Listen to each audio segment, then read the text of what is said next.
नमस्कार, मैं हूँ संजय शर्मा। आप देख रहे हैं 4 पीएम यूपी। केपी मलिक साहब गजब की बात करते हैं। आज उन्होंने चोरों की कहानी पे चर्चा की।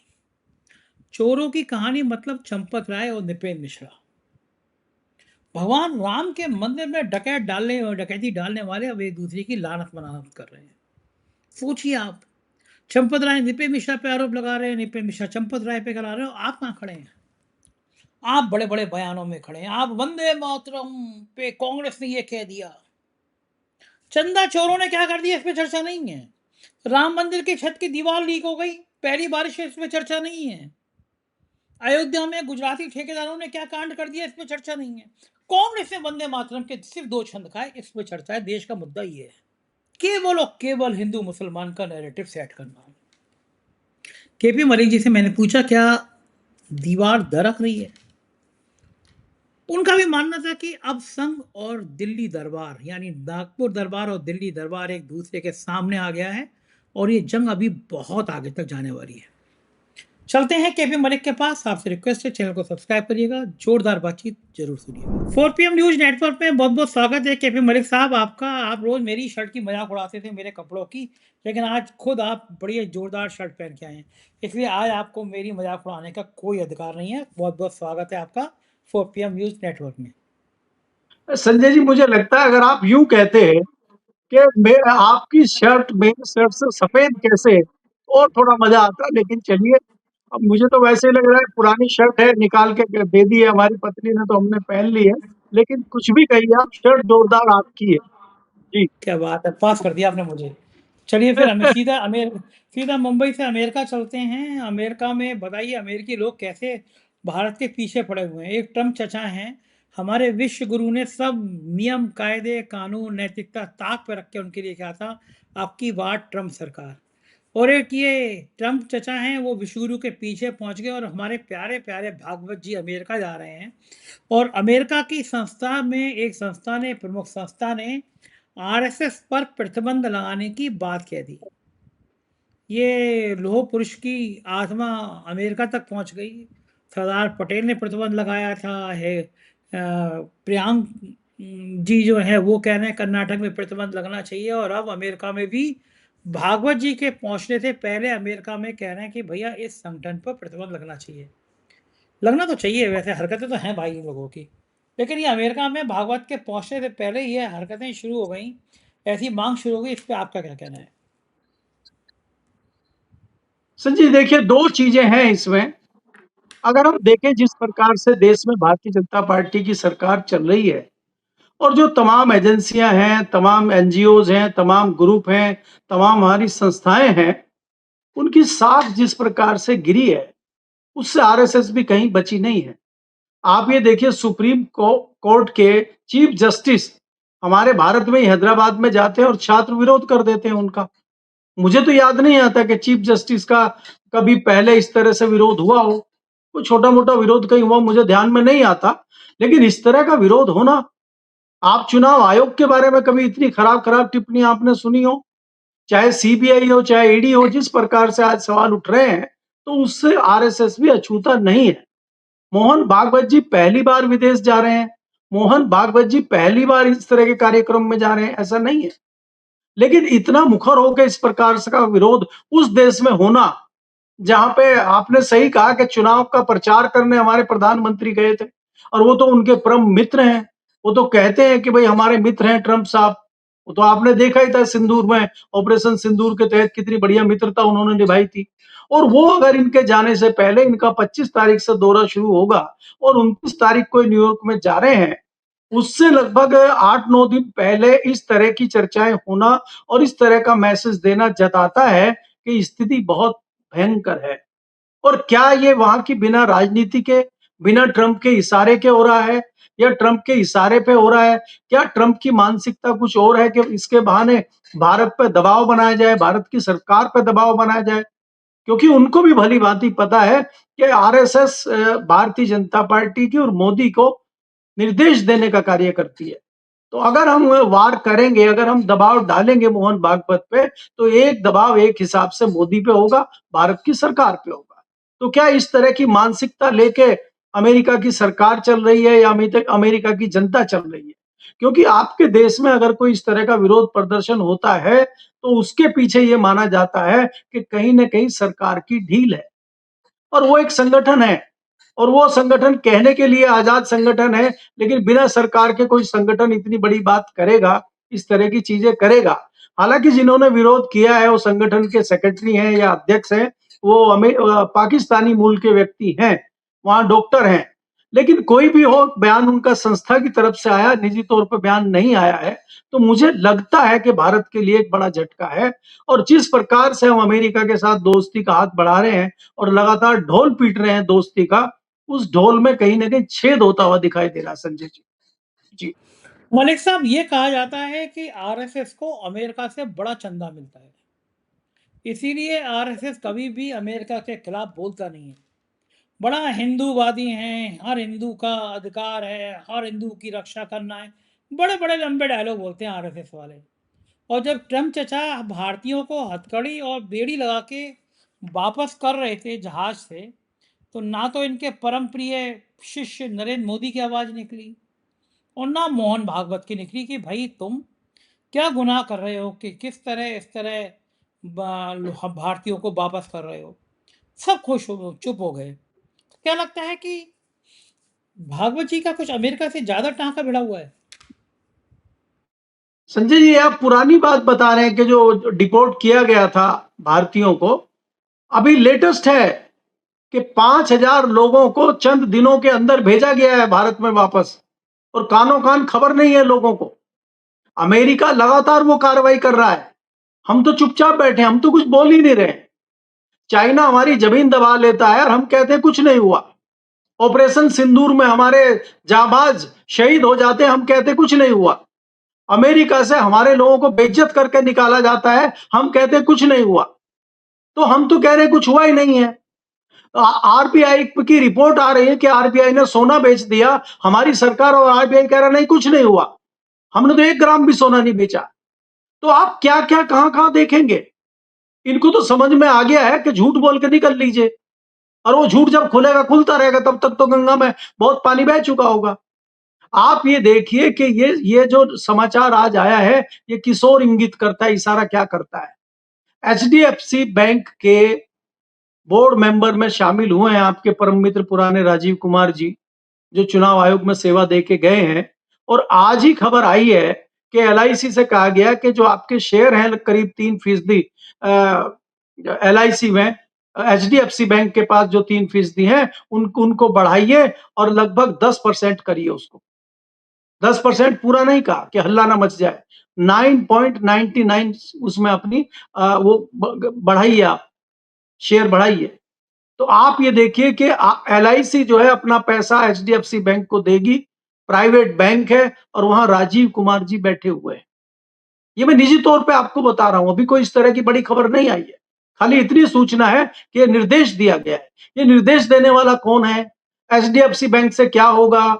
ये जो हिस्सेदारी बढ़ेगी, ये जो पैसा आएगा, ये कहां जाएगा? राजीव कुमार जी क्या करेंगे? ये आपको कुछ दिन बाद दिखेगा, जब खेला हो चुका हो। आपको पता है संजय जी, जो हम सनातन का और हम वेजिटेरियन का ढोल पीटते हैं, पिछला हमारा कॉमर्शियल साल गया है, उसमें दुनिया में सबसे बड़े हम मीट के एक्सपोर्टर हैं और वो भी भैंसे का और भैंस का मीट। और पिछले जो तिमाही के नतीजे आए हैं, उसमें और भी ज्यादा हैरान करने वाली बात है कि 3 महीनों में 30% बढ़ गया हमारा एक्सपोर्ट। हम नंबर 1 पे हैं, ऐसा नहीं है कि आप हर चीज में हमें नंबर 2 और ये बताएंगे। हम नंबर 1 कई सारी चीजों में हैं। 1 मिनट, मैं आपकी इस गतिविधि में कोई भाग नहीं लूँगा। मैंने कल भी बहुत बढ़िया कबाब खाए हैं, भैंसे की कबाब थे। तो कुछ लोग मेरे दोस्त मुझे गाली दे रहे हैं पंडित होके, सावन में तुमने भैंसे के कबाब खाए हैं। हमारे माननीय प्रधानमंत्री जी ने घोषणा की है कि भारत के लिए ये गौरव की बात है कि बीफ में हम लोग दुनिया में बहुत तेज़ी से आगे बढ़ रहे हैं। तो मेरे जैसे ब्राह्मण इसमें बहुत बड़ा योगदान दे रहे हैं, इस कारोबार को बढ़ाने में। तो आप इसलिए बीफ की आलोचना में मैं आपका साथ नहीं दूँगा, आपको जो कहना है वो कहते रहिए। नहीं, नहीं, मैं आलोचना नहीं कर रहा हूँ संजय जी, मुझे कोई आपत्ति नहीं है। मैं तो ना खाता हूँ, ना खिलाता हूँ और मुझे कोई आपत्ति नहीं है। लेकिन हमें दूसरी चीज़ों में एक्सपोर्ट में भी नंबर 1 होना चाहिए संजय जी। संजय जी, जो हम फसलें भेजते हैं, जो हम फल भेजते हैं, चाहे वो चाइना हो, चाहे वो सिंगापुर हो, वो हमारी कमियाँ निकाल के वापस भेज दे रहे हैं। वो किसी में कह रहे हैं पेस्टिसाइड की मात्रा ज़्यादा है, कोई कह रहा है कि आपका बीज अच्छा नहीं है, कोई कह रहा है आपका फसल सड़ी हुई है। वो जो वहाँ से रिटर्न हमें आ रहा है, किसानों को जो नुकसान हो रहा है, किसान जो बर्बाद हो रहा है, उस पे भी विचार होना चाहिए ना। केवल आप भैंसे के मीट में नंबर 1 हो जाएँगे और अपना ढोल पीटेंगे, ये ज़रूरी नहीं है ना। जिसमें हम नंबर 1 होते थे, जिस चीज़ों में भारत का नाम था, हम यहाँ से अपनी जिनसें बेचते थे, अपनी फसलें बेचते थे, अनाज बेचते थे, वो सब वापस आ रहा है हमारा, चाहे टर्की हो, चाहे चाइना हो, चाहे जापान हो, चाहे सिंगापुर हो, सब वापस कर रहे हैं। क्या इस पे भी सरकार ने विचार किया है? मेरा कहने का मतलब ये है। आप ये देखिए कि चीनी एकाएक पिछले कुछ दिनों में 30% रेट बढ़ गए हैं और गन्ना किसान रो रहा है, उसको पेमेंट नहीं मिल रहा है और चीनी बढ़ रही है और हम कह रहे हैं कि एथनॉल बना रहे हैं। आप ये देखिए कि ये ट्रांजैक्शन किस तरीके से घूम रहा है कि हम जो है चीनी को रोक के, चीनी को कम करके, चीनी का उत्पादन कम करके एथनॉल बना रहे हैं। और एथनॉल के बावजूद, मिलाने के बावजूद पेट्रोल के रेट कम ही नहीं आ रहे। जो आप कह रहे थे 15-20 रुपया पर लीटर हो जाएगा, मंत्री जी ढोल पीट रहे थे, गडकरी गाना बना रहे थे। वो तो 100 रुपए से भी ऊपर बिक रहा है और लोगों की गाड़ियां खराब हो रही हैं और ना कोई कंपनियां खुश है, ना किसान खुश है। कंपनियां सिर्फ इसलिए एथनॉल बना रही हैं कि सरकार ने मोटी सब्सिडी उसको दी है। किसान खुश नहीं है। किसानों ने धीरे-धीरे उत्पादन कम कर दिया है गन्ने का, संजय जी। पिछले साल से कम उत्पादन हुआ है। अभी त्योहारी सीजन शुरू हो गया है, चीनी की डिमांड बढ़ रही है, ऐसे में सरकार डर गई है। अब सरकार खोलने जा रही है, बाहर से इंपोर्ट खोल देगी चीनी का। अब आप सोचिए कि जब चीनी बाहर से आनी शुरू हो जाएगी, हमारे रेट फिर डंप आ जाएंगे नीचे और फिर हमारा वही हो जाए, किसान बर्बाद हो जाएगा गन्ने का। आप ये सोचिए कि सीजन खत्म हो गया है, आपके उत्तर प्रदेश में ही बजाज की और मोदी की चीनी मिलें हैं, उन्होंने अभी तक किसान को पेमेंट नहीं किया।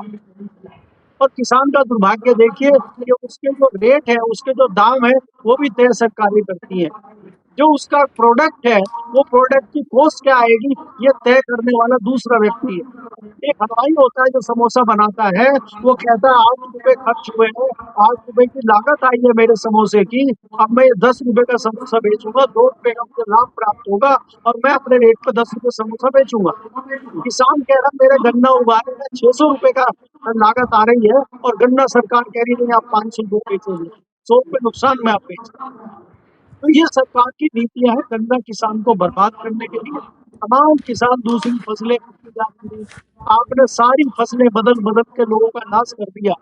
जहाँ पे आप कपास उगाते थे, वहाँ पे दालें उगाते थे, वो सब बंद करके आप दूसरी फसलें उगवा रहे हैं। आपने तिलहन उगवाया और वो तेल सब रिजेक्ट होके जापान से, अब सिंगापुर से वापस आ रहा है और किसान के मत्थे पड़ रहा है। किसान बर्बादी की ओर तेजी से अग्रसर है, संजय जी, और सरकार ढोल पीट रही है नॉन वेज का। तो फिर सनातनी मत कहो ना, फिर आप वेजिटेरियन मत कहो, जब आप खुलेआम कहो कि हम तो मीट आप एक्सपोर्टर हैं। आप जो हो ना, आप पिछले ख़यालात के हो, हमारे योगी जी मॉडर्न ख़यालात के हैं। देखिए, अगर योगी जी भी आपकी तरह होते, तो हर मॉल में आपकी तो बुरा मत मानना, देखिए आपकी उम्र से मैं ताल्लुक़ नहीं कर रहा, मैं आप पुरानी वाली संस्कृति की बात कर रहे हो, जिसमें मीट-पीट मत खाओ, वो आजकल मॉडर्न है। मैं तो गया था गोवा में पिछले दिनों, मैं उतरा, बाहर बोर्ड लगा हुआ था, यहाँ बीफ के कबाब मिलते हैं। मुझे लगा कि मैं अभी भी सिडनी में ही हूँ, वहाँ तो बीफ भी मिल रहा था। मुझे नहीं लगा मैं तो गोवा में आ गया। मैं कहा बाप रे! गोवा में बीफ बिक रहा है? ये सरकार किसकी है? मुझे आता है ये तो बीजेपी की सरकार है। गोवा में बोर्ड लगा के बीफ के कबाब मिल रहे थे। फिर मेरे को अरुणाचल से एक मेरे मित्र आई भी ऐसा है, वहाँ तो वो गौ माता का जो हाल होता है सब पता ही है सबको। लेकिन योगी जी मॉडर्न ख़्याल के हैं। मॉडर्न ख़्याल के इसलिए जैसे उन्होंने ये मॉल-वॉल बनाए, सबको लगता था कि योगी जी यहाँ पे जैसे घुसोगे मॉल में तो गाय का दूध मिलेगा, गौमूत्र मिलेगा, गोबर के पार्ट मिलेंगे। लेकिन लखनऊ के किसी मॉल में इस ख़्याल को, सोच को नहीं करना, ये पुरानी सोच है। लखनऊ के बार में चमचमाती वाइन की बोतल मिलेगी, बढ़िया स्कॉच मिलेगी। मैं तो एक बार जब खुली थी, मैं तो उत्सुकतावश गया था, बहुत सुंदर एक वाइन की बॉटल लेकर आया था मॉल से। मैं कहा यार, उत्तर प्रदेश में योगी जी के मॉल से मैं वाइन खरीदूँ, इसका भी सुख अलग है। तो मुझे लगा किसी मॉल में तो गौमूत्र होगा, गोबर होगा, दूध होगा। किसी मॉल में गाय की कदर नहीं, शराब की कदर हर जगह। प्रेम कराती बैर कराते मंदिर मस्जिद, प्रेम कराती मधुशाला। समझिए, समझिए अब मलिक साहब, मॉडर्न ज़माना, केवल योगी जी को समझिए आप। और उसी चीज पे आप केजरीवाल को जेल भेज देते हैं। सतेंद्र जैन को आपने दोबारा अरेस्ट कर लिया उसी चीज में, और खुद आप बेच रहे हैं। तो वो तो दोहरा विपक्ष में है चरित्र ना, कैसे? विपक्ष के नेता जेल जाएँगे, सत्ता के पक्ष में थोड़ी ना जाएँगे। सत्ता वाले मौज काटेंगे, सत्ता वाले माल बेचेंगे, सत्ता वाले शराब बेचेंगे, विपक्ष वाले जेल में जाएँगे। शराब का धंधा बड़ा चोखा है। कोरोना काल जैसे ही खत्म हुआ, सबसे पहले दूध की दुकानें नहीं खुली उत्तर प्रदेश में, शराब की दुकानें खुली। शराब से जितना बड़ा रेवेन्यू आता है, वो सँभाल के रखा जाता है। तो आप विपक्ष के लोग जेल जाएँगे और सरकार के लोग माल बेचेंगे, शराब बेचेंगे। बढ़िया है संजय जी, ये तो देखिए विपक्ष के लोग जेल जाएं और सत्ता पक्ष वाले शराब बेचें, दूसरी और चीजें बेचें, प्रतिबंधित दुनिया भर की जो चीजें हैं, वो खुलेआम बेचें। मैं गांजे की यहाँ बात नहीं तो कर रहा। मैं गांजे की बात नहीं कर रहा, बिल्कुल भी आप मेरी तरफ इशारा मत करिए। उसने तो गांजे का गांजा नाम लिया गांजा ही नहीं किसी ने। मैंने तो ट्वीट किया कि गांजे को राष्ट्रीय नशा घोषित कर देना चाहिए। हम्म। अभी एयर इंडिया का एक चालक आया, वो नीचे गुड़ुक कर लिया जहाज को, पता लो गांजा पिए हुआ था।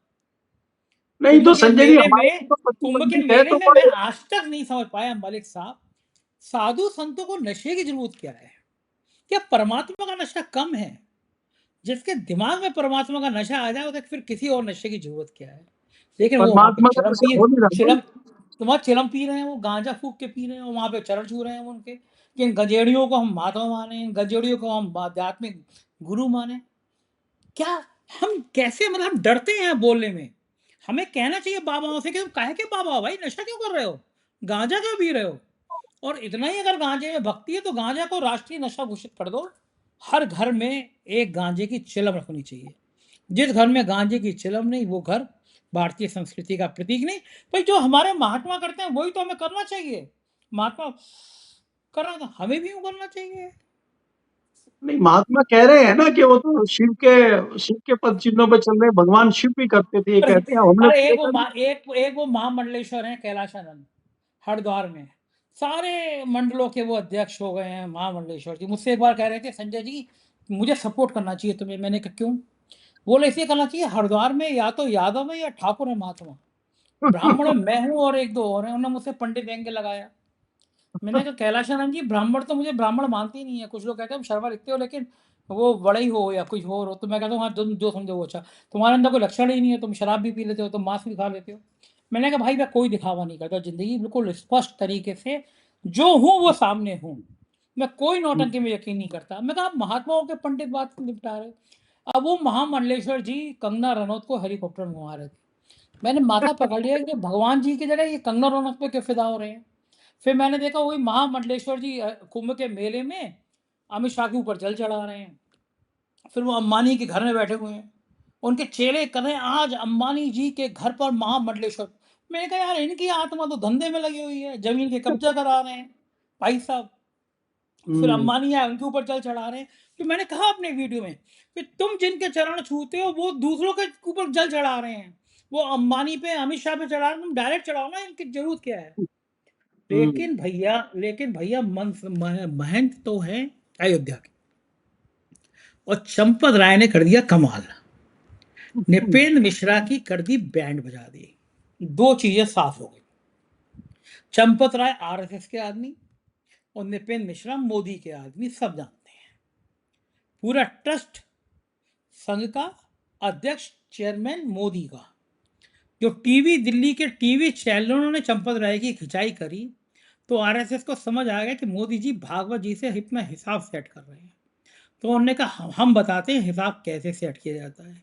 चंपत राय ने एक झटके में नृपेंद्र मिश्रा की बची कुची इज्जत खत्म कर दी। अब आप सोचो, भगवान राम का मंदिर, ये चंदा चोर ऐसे चोरों की तरह लड़ रहे हैं, एक दूसरे पे आरोप लगा रहे हैं। ये भगवान राम के मंदिर को बनवाएंगे, चोरों की तरह, उचक्कों की तरह एक दूसरे पे आरोप लगा रहे हैं। ये चंपत राय और नृपेंद्र मिश्रा ने तो लुटिया ही डुबो दी बीजेपी की। आपका क्या मानना है मलिक साहब? संजय जी देखिए, ये जो लड़ाई हो रही है भगवान राम के दरबार में, इससे भगवान राम कितने हाथ होंगे इसकी कल्पना आप कीजिए। और ये जो लूट की लड़ाई है, भाई लूट की तो लड़ाई है कि तुम हटो अब हम लूटे, तुमने बहुत लूट लिया, मोटा मोटी तो यही बात है। और आपको याद होगा कि जब चंपत राय जी पे आरोप लगे थे और बहुत सारे तथ्य आए थे और 100% ये था कि भाई चोरी कुछ न कुछ हुई है, गड़बड़ी कुछ न कुछ हुई है। तब यही क्रांतिकारी नपेन मिश्रा जी आके कह रहे थे, अरे आप काहे इसमें चोरी और तथाकथित चढ़ावा चोरी लगा रहे हो, यार डकैती हुई है, डकैती। इसके अलावा आप कोई व्यक्ति कह सकते हैं किसी नेता की हिम्मत पड़ी हो, किसी विपक्षी की हिम्मत पड़ी हो, किसी पत्रकार की हिम्मत पड़ी हो ये कहने की कि चोरी नहीं डकैती हुई है? इसके आप मायने समझिए। संजय जी, आपने एक बहुत बढ़िया चीज ये बताई है कि एक है दिल्ली दरबार के और एक है नागपुर के दरबार के। अब आप ये देखिए कि नागपुर दरबार में और दिल्ली दरबार में भयंकर तलवारें खींची हुई हैं। आज जो बैठक विशाखापट्टनम में चल रही है और हमारे जो तो अभी आजकल नए अध्यक्ष बने हैं, राष्ट्रीय अध्यक्ष नितिन नवीन, वो भी वहां बैठे हुए हैं। मीटिंग चल रही है आरएसएस की। तमाम लोग विशाखापट्टनम में जुटे हुए हैं। ना मीटिंग दिल्ली में हो रही है, ना नागपुर में हो रही है। आप थोड़ा-सा अगर पीछे जाएँगे, आपको कई सारी चीज़ें ऐसी हैं, जो सवाल खड़े करती हैं और वो सवाल का इशारा ये है कि कहीं न कहीं कोई बड़ी गड़बड़ है। जैसे आपको मैं बार-बार कहता हूँ कि मैं 2024 से पहले से कह रहा हूँ कि तल्खी है लखनऊ और दिल्ली के बीच, तल्खी है अमित शाह के बाबा के बीच और आज वो जग ज़ाहिर हो चुकी है। अब कोई व्यक्ति ये नहीं कहेगा नहीं, नहीं ऐसा नहीं है। अब आपको मैं नई चीज़ें बताता हूँ और मैं बहुत ज़्यादा उसको खोल के नहीं बताऊँगा, इशारों में बताऊँगा, लेकिन आप पकड़ लेंगे। देखिए एक बता आप शुरुआत दीजिए, हुई थी। बता आप दीजिए, खोल मैं दूँगा। हाँ, देखिए एक शुरुआत हुई थी संजय जी कि पीएमओ से एक बहुत बड़े अधिकारी हटाए गए थे। उसके बाद प्रसार भारती के एक बड़े अधिकारी हटाए गए। कई लोगों पे कहा हरीश से जोशी, मैं बताता जाऊँ हाथ क्या हरीश जोशी हटाया गया, फिर नवनीत सहगल हटाया गया। मैं आपको डिकोड करता रहूँगा। और ये हुआ कि भई अगर वो जोशी जी पीएमओ में कितने बड़े अधिकारी थे और मोदी जी के नयन तारे थे और उनको क्यों हटाया गया और किसकी सह पे हटाया? महादेव ऐप सट्टा बाज़ार। हाँ, वो तो बहाना था। ऐसे सट्टे बाज़ार और महादेव तो बहुत घूम रहे हैं यहाँ डमरू लिए। वो तो एक बहाना था हटाने का। दूसरी बात ये है कि एकाएक 2 घटनाएँ दूसरी हुई, जिसमें भूपेंद्र यादव को हटाया गया। हटाया ही गया लगभग उनका अगर मंत्रालय का सिस्टम चेंज हो गया, इस सफल में उड़ जाएगा। दूसरा इस्तीफा हुआ आपके धर्मेंद्र प्रधान का और तीसरा नरोत्तम मिश्रा को हटाया गया। इसके बाद आपने देखा कि थाली में रख के जिस प्रकार से राष्ट्रीय अध्यक्ष की सीट दी गई, वो तमाम ऐसे सवाल हैं जो इशारा करते हैं कि क्या अंदर ही अंदर कुछ बड़ी खिचड़ी पक रही है क्या? जो वार शुरू किया था अमित शाह ने मोदी को कमजोर करने के लिए, अब मोदी ने कमान ले ली है अमित शाह के चारों तरफ के सेनापतियों को हटाने के लिए। और क्या अमित शाह इसी बात से घबराए हुए हैं? इसीलिए घबराए-घबराए घूम रहे हैं, कभी महाराष्ट्र, कभी तमिलनाडु, कभी कर्नाटक, कभी हैदराबाद और आज वो मीटिंग चल रही है आपकी विशाखापट्टनम में और ये विशाखापट्टनम के मुख्यमंत्री को दिल्ली बुलाए हुए हैं। कर्नाटक के मुख्यमंत्री को दिल्ली बुलाए हैं, केरल के मुख्यमंत्री आए, ये मुख्यमंत्रियों के साथ बैठक कर रहे हैं। और तीसरी चीज़ वहाँ पे जो आरती चल रही है मोदी जी की, मोदी जी की भगवान राम के रूप में फ़ोटो रख के, एक बड़ा कटआउट बना के, वहाँ आरती चल रही प्रेस क्लब ऑफ इंडिया में। जिस प्रेस क्लब को हम समझते थे कि अभी तक साया नहीं पड़ा है यहाँ पे, उसमें साया पड़ चुका, वो घेर लिया। हमें ये ना हो, अब हमें ये डर लगने लगा है कि कल को कहीं प्रेस क्लब में ये घोषणा ना हो जाए कि भगवान मोदी जी का मंदिर बनाया जाएगा यहाँ पे, क्योंकि आरती तो हो चुकी है। अब वो मूर्ति कौन हटाए? जिस मूर्ति के सामने आरती हो गई, दिया जल गया, अगरबत्ती हो गई, अब वो मूर्ति हटाए कौन? बिल्ली के गले में घंटी बांधे कौन? अगर वो मूर्ति वहां स्थापित हो गई प्रेस क्लब में, तो कौन सा इतना बड़ा पत्रकार है, कौन सा इतना प्रेस क्लब का बड़ा अधिकारी है जो आके मूर्ति को हटवा देगा? अब आप बताइए। और आपको पता है कि पार्लियामेंट से 2 कदम की दूरी पे प्रेस क्लब ऑफ इंडिया है। पार्लियामेंट के सामने इधर पार्लियामेंट है और इधर मोदी जी का मंदिर है। अब कल को जो भी प्रधानमंत्री बनेगा, वो पहले मत्था टेकेगा मोदी जी के मंदिर में और फिर पार्लियामेंट जाएगा।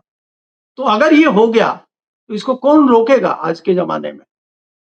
तो जब ये सारी चीज़ें चल रही हैं, तो चंपत राय हों, नपेंद्र मिश्रा हों, वो लड़ाई छोटी हो जाती है संजय जी। जब दिल्ली में मंदिर बन रहा है भगवान राम स्वरूप मोदी जी का, तो हमारे भगवान राम क्या करेंगे? वो तो पहले से ही दुखी हैं। वो तो अपना घर टूटने से, अपना नया घर बनने से, नए घर में पानी टपकने से, नए घर में चोरी और डकैती होने से वो तो पहले ही परेशान है। तो मोदी जी ने, आपने देखा था ना किस प्रकार से बाल बाल भगवान राम को मतलब अपने घर में जाके बिठाए थे। वो फोटो शायद आप भूल गए। तो मैं इसलिए आपको कह रहा हूं, जब इस तरह की चीजें चल रही हैं, अगर पार्लर इसमें प्रेस क्लब में मूर्ति आई है, पूजा अर्चना हुई है, आरती चली है, तो हवा में तो चली नहीं है, वो लोगों ने की होगी। तो उन लोगों की मानसिकता समझिए आप। विरोध कौन करेगा उनका? जो विरोध करेगा वो देशद्रोही होगा, और देशद्रोही होगा तो उसके लिए हमारे यहाँ दिल्ली में तिहाड़ जेल है, मजबूत सरिये के वहां पे जो है वो दरवाजे लगे हुए हैं, वहां से आप जा नहीं सकते। हमारे एक पुराने मित्र थे वहां पे, वो कांग्रेस पार्टी के, उनकी आज डेथ हो गई वहां पे, जिनके ऊपर आरोप था 84 के दंगे का। सज्जन कुमार, तो मर ही गए अंदर सलाखों के पीछे। तो सलाखें बड़ी मजबूत है जेल की। तो इसलिए बिल्कुल कौन ठीक है। देशद्रोही अपने आप को साबित कराएगा? अब आप देखिए, आज अमित शाह जी ने एक एएनआई को बुला के कहा ना कि कांग्रेस ने इतना बड़ा देश विरोधी फैसला लिया है कि वो वंदे मातरम के सिर्फ 2 छंद गाएंगे। अब हमें वंदे मातरम गाने पे देश विरोधी घोषित हो रहे हैं। अगर कोई स्कूल की बात कर दे, कोई कानून व्यवस्था की बात कर दे, कोई जंतर मंतर की बात कर दे, कोई राम मंदिर में चोरी की बात कर दे, तो उससे बड़ा देश विरोधी कितना होगा? कौन होगा इतना बड़ा देश का विरोधी? और कौन जाएगा जी? ठीक बात है, बिल्कुल सही बात है कि वंदे मातरम पूरा गाना ज़्यादा ज़रूरी है, चंदा चोरी ज़्यादा ज़रूरी नहीं है, भगवान राम का माल निपटा दो, वो ज़्यादा ज़रूरी है। बहुत-बहुत शुक्रिया मलिक साहब, बातचीत की आपने। ये तो केपी मलिक जी, पूरी बातचीत आपने सुनी। मुझको यकीन है ये बातचीत आपको पसंद आई होगी। आनी भी इसलिए चाहिए क्योंकि भारत की राजनीति की कहानी है। ये चोरों की कहानी है। अब सोचिए, गोवा में भाजपा की सरकार में बीफ बिकता है और यहाँ पे बीफ के नाम पर क्रांति होती है। क्या क्या खेल हो रहा है, आप क्या सोचते हैं? कमेंट करके जरूर बताइए। शुक्रिया, थैंक यू।